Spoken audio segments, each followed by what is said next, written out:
नमस्कार दोस्तों, मैं बलबीर सिंह आप लोगों का मैक्सिमा एजुकेशन पॉइंट में आप सभी का स्वागत करता हूं। और आज से हम जो प्रमुख आगामी परीक्षाएं जैसे बीईओ की हो गई, यूपी पीसीएस हो गई और लेखपाल हो गई और अन्य आगामी परीक्षाएं जो होंगी उनमें जो भारतीय भूगोल विषय को लेकर आप लोगों के सामने आया हूँ। और हम आज से शुरू करेंगे कि भारतीय भूगोल की उत्पत्ति कहाँ से हुई, कैसे हमारा शुरू में जो पूरा पृथ्वी था उसमें से जो एक महाद्वीपीय भाग था उससे कैसे टूटकर अनेक प्रभावों के कारण टूटकर कैसे महाद्वीपीय क्षेत्र विखंडित हुआ। उसके बाद हम देखेंगे कि भारत की उत्पत्ति कहाँ से हुई, कैसे अफ्रीका कॉन्टिनेंट से टूटकर भारत प्रायद्वीपीय भारत पहुंचा और अनेक क्रियाओं के द्वारा संपूर्ण भारत की उत्पत्ति हुई। इन सब के बारे में जानने के पश्चात हम धीरे धीरे पूरे भारतीय भूगोल को विस्तार से दिन प्रतिदिन पढ़ने की कोशिश करेंगे और आप लोगों को सहूलियत मिलेगी इसमें। तो आइए हम शुरू करते हैं। आज का हमारा भारतीय भूगोल में टॉपिक जो है वो है महाद्वीपीय प्रवाह सिद्धांत, अर्थात जो हमारा महाद्वीप था उसका प्रवाह किस प्रकार हुआ अनंतकाल से और फिर विभिन्न महाद्वीपों में कैसे विभाजित हुआ, उन सब के बारे में पहले देखते हैं कि ये हमारी पृथ्वी हो गई, क्या हो गया हमारा ग्लोब हो गया, 20 से हमने डिवाइड कर दिया इनको विषुवत रेखा से। ये हमारा हो गया उत्तरी गोलार्ध और ये हो गया हमारा दक्षिणी गोलार्ध। ये हमारी पृथ्वी हो गई और ये ऊपर का हो गया हमारा उत्तरी गोलार्ध, जैसे ऊपर उत्तरी गोलार्ध और नीचे दक्षिणी गोलार्ध हो गए। तो हमने क्या देखा, जो हमारा पूरा महाद्वीपीय क्षेत्र था वो क्या था, दक्षिणी भाग में था। किसमें था, दक्षिणी गोलार्ध में था, जिसका नाम था पैंजिया। जिसका क्या नाम था, पैंजिया नाम था। इसका क्या नाम था, पैंजिया नाम था। और जो पूरे जैसे हम देख रहे हैं कि अभी देखते हैं कि क्या महाद्वीपीय क्षेत्र है और समुद्र है, तो जो बचा समुद्री क्षेत्र था उसका क्या नाम था, उसका नाम था पैंथलासा। उसका क्या नाम था, पैंथलासा था। तो लगभग 1912 के आसपास मिस्टर वेगनर महोदय थे जिन्होंने इसके विखंडन का सिद्धांत प्रतिपादित किया कि कैसे यह पैंजिया से विखंडित होकर अलग अलग कॉन्टिनेंट में पहुंचा। इन बारे में अनेक उन्होंने अपनी अवधारणाएं प्रस्तुत की। तो उन्होंने क्या बताया कि कार्बोनिफेरस युग, मतलब जो पहले का युग था जब ये विखंडित हुआ विभिन्न भौतिक रासायनिक क्रियाओं के चलते, और लेकिन उनका सिद्धांत सही मायने में सारी क्रियाओं के बारे में सही नहीं बताता। लेकिन जो हमारा उसके बाद आता है क्या, प्लेट टेक्टोनिक थ्योरी, वो हमको सही संपूर्ण व्याख्या देता है कि कैसे इनका विखंडन हुआ और कैसे यह नए भूभागों में व्यवस्थित हुआ। तो हम क्या देखेंगे कि ये था। इसके बाद उन्होंने वेगनर महोदय ने बताया, क्या नाम था उनका, भूगर्भ शास्त्री थे वो, वेगनर थे जिन्होंने 1912 में के बारे में बताया था। ये टूटकर कैसे हुआ, ये हमारी पृथ्वी हो गई, विषुवत रेखा हो गई, ये हमारा हो गया उत्तरी गोलार्ध, ये हो गया दक्षिणी गोलार्ध। ये से बोले कि जो पैंजिया था, ये जो पैंजिया है ये टूटकर दो भागों में विखंडित हो गया। कैसे हो गया, दो भागों में विखंडित हो गया। एक पहुंच गया हमारा नॉर्थ क्षेत्र में उत्तरी गोलार्ध में और दूसरा रह गया दक्षिणी गोलार्ध में। तो उत्तरी गोलार्ध को उन्होंने नाम दिया अंगारा लैंड। क्या नाम दिया, अंगारा लैंड नाम दिया। और जो दक्षिणी गोलार्ध में था उसका क्या नाम दिया उन्होंने, गोंडवाना लैंड नाम दिया। उसको क्या नाम दिया, गोंडवाना लैंड दिया। और जो ये सागर था उसको सागर को नाम दिया, ये जो सागर था इसको नाम दिया तेतीस सागर। क्या नाम दिया इसको, तेतीस सागर। मतलब पहले पंजिया था सिर्फ एक क्षेत्र था, उसके बाद विखंडित होकर दो क्षेत्रों में विभाजित हुआ। उसके बाद क्या बताया उन्होंने, इन दो क्षेत्रों के बाद अनेक भौतिक क्रियाएं हुई और प्लेटों का विवर्तन क्रिया हुई और अनेक भूकंप आए, ज्वालामुखी फटे। उसके बाद क्या हुआ, ये फिर से विखंडित हुआ। क्या हुआ, ये फिर से विखंडित हुआ। जब फिर से विखंडित हुआ तो हम देख रहे हैं कि दो क्षेत्रों के बाद ये हमारी पृथ्वी हो गई। जब फिर से विखंडित हुआ तो जो हमारे आज का जो प्रमुख महाद्वीपीय क्षेत्र है, 7 कॉन्टिनेंट है और समुद्री क्षेत्र है, उनका विकास हुआ। इसके बाद हम क्या देखते हैं कि ये हमारा हो गया उत्तरी अमेरिका हो गया, ये हो गया दक्षिणी अमेरिका, ये हो गया अफ्रीका कॉन्टिनेंट, ये हो गया यूरोप,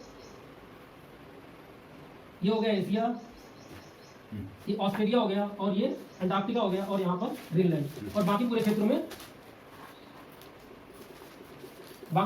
में समुद्र। तो अनेक महाद्वीपों का विस्तार हुआ और क्या हुआ, अनेक महासागर जो था उसको हमने 5-6 महासागरों में विभाजित करके अनेक अलग अलग उनका नाम दिया हमने। तो क्या देखेंगे हम, ये हमारा हो गया यूरोप या यूरेशिया, ये क्या हो गया एशिया, ये क्या हो गया ऑस्ट्रेलिया, ये क्या हो गया अंटार्कटिका, ये क्या हो गया दक्षिणी अमेरिका, और ये हो गया उत्तरी अमेरिका, ये हो गया ग्रीनलैंड और ये हो गया अफ्रीका। ये हमारी विश्व रेखा है। तो मतलब कैसे हमने शुरू किया कि विक्रम ने बताया कि पैंजिया था, पैंजिया से 2 भागों में विखंडित हुआ, अंगारा और गोंडवाना। उसके बाद इनका भी विखंडन होने के पश्चात इसमें ये 7 प्रमुख महाद्वीपों में विभाजित हो गया, जिनके नाम थे हमने दिए।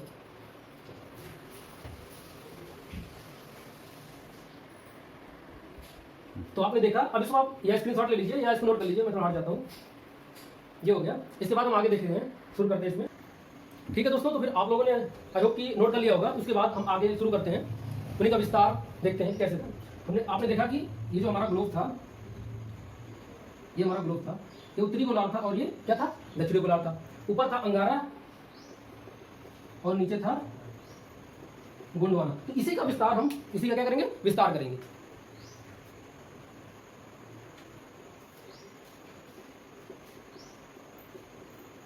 ये क्या था, हमारा पैंजिया था। पैंजिया का हमने विस्तार कर दिया था जब विखंडित होकर 2 भागों में बटा। अंगारा लैंड और किसमें था, गोंडवाना लैंड। किसमें था, अंगारा लैंड और गोंडवाना। अब हम देखेंगे कि अंगारा लैंड और गोंडवाना लैंड का विस्तार किन महाद्वीपों में हुआ था। तो सबसे पहले अंगारा लैंड पे देखेंगे। हम देखिए अंगारा लैंड कहाँ था, हमारा उत्तरी महाद्वीप में था और गोंडवाना दक्षिणी महाद्वीप में था। तो हम डायरेक्टली, जैसे हमने बताया कैसे विस्तारित था, तो ग्रुप में हम डायरेक्टली इसको समझ सकते हैं कि अंगारा लैंड में कौन कौन से महाद्वीप आएंगे और गोंडवाना लैंड में कौन कौन से महाद्वीप आएंगे। तो देखते हैं कि अंगारा लैंड में हमारा क्या था, सबसे पहला, सबसे इस साइड था उत्तरी अमेरिका। उत्तरी अमेरिका का थोड़ा हम उधर जाएंगे तो क्या हो जाएगा, क्या उधर जाकर हम क्या देखते हैं, उत्तरी अमेरिका के जस्ट बगल में क्या था, ग्रीनलैंड। क्या था, ग्रीनलैंड था। फिर हम और आगे जाएंगे, जब इधर हमारा उत्तरी अमेरिका हो गया, उत्तरी अमेरिका, ये हमारा ग्लोब था, इसमें क्या था, यहाँ उत्तरी अमेरिका था, यहाँ ग्रीनलैंड था। उसके इधर में जाएंगे तो हमारा क्या था, यूरोप प्लस ये रसिया का एशिया वाला क्षेत्र भी उसी में। तो हम इसको नाम देते हैं यूरोप देते हैं, या हम नाम देते हैं यूरेशिया, क्योंकि इसमें यूरोप प्लस एशिया दोनों मिला हुआ है। उसके बाद हम देखेंगे गोंडवाना लैंड में। गोंडवाना लैंड में कौन कौन से क्षेत्र आते हैं, आप देखेंगे गोंडवाना लैंड कहाँ है हमारा, दक्षिणी गोलार्ध में। तो दक्षिणी गोलार्ध के अलग क्षेत्र होंगे। सबसे पहले दक्षिणी अमेरिका, सबसे पहले कौन सा है, दक्षिण अमेरिका। उसके बाद आगे हम देखेंगे तो अफ्रीका, उसके बाद देखेंगे हम अफ्रीका। उसके बाद हम और आगे जाएंगे तो क्या है, अंटार्कटिका। क्या है, अंटार्कटिका है। उसके बाद और पूर्व में जाएंगे तो एशिया है, इसमें हमारा क्या है, भारत है। इसमें क्या है, भारत है। ठीक है, तो हमने क्या देखा, दक्षिणी अमेरिका हो गया, अफ्रीका हो गया, अंटार्कटिका हो गया, एशिया भारत, और सबसे किनारे हम देखेंगे इस साइड, इसमें क्या था, ऑस्ट्रेलिया। क्या था, ऑस्ट्रेलिया।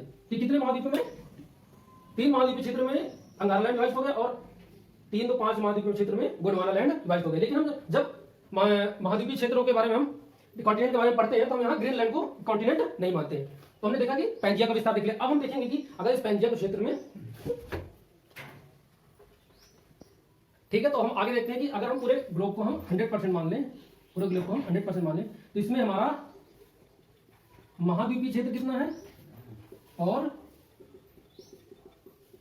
महासागरीय क्षेत्र कितना है, कितना महाद्वीपीय और महासागरीय क्षेत्र कितना है। तो महासागर हम देखते हैं कि महासागर ज्यादा है और महाद्वीप कम है। तो महासागर क्षेत्र हमारा 70.1% है और महाद्वीपीय इसे कर लो 29.1%। क्या हो गया हमारा, महाद्वीपीय क्षेत्र हो गया 70.9%। सॉरी, ठीक है दोस्तों। अब देखेंगे महासागर कौन से हैं और महाद्वीप कौन से हैं। तो सबसे पहले हम देख लेते हैं कि महाद्वीप कितने हैं। तो हमारे महाद्वीप हैं 7। कितने हैं, 7 महाद्वीप है। तो हम घटते क्रम में लिखेंगे, सबसे बड़ा कौन सा है, उसके बाद कौन सा है, उसके बाद कौन सा है। तो सबसे बड़ा हम देखते हैं क्या है हमारा, यूरोप। कौन सा है, यूरोप महाद्वीप है।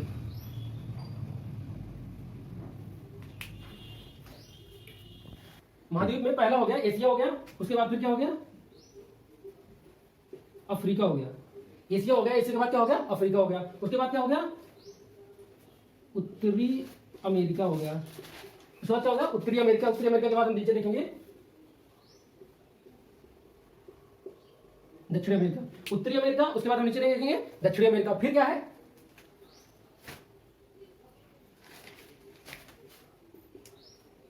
अंटार्कटिका है। फिर क्या है, जहां बर्फ का क्षेत्र है, अंटार्कटिका। अंटार्कटिका 1 2 3 4 5 हो गए। अंटार्कटिका के बाद हम कहां जाएंगे, फिर हम पहुंचेंगे यूरोप में। फिर क्या है, यूरोप महाद्वीप। उसके बाद क्या है, लास्ट है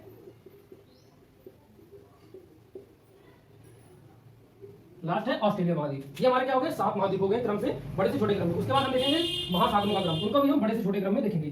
सबसे पहला, सबसे बड़ा और सबसे बड़ा महासागर कौन सा है, प्रशांत महासागर। कौन सा है,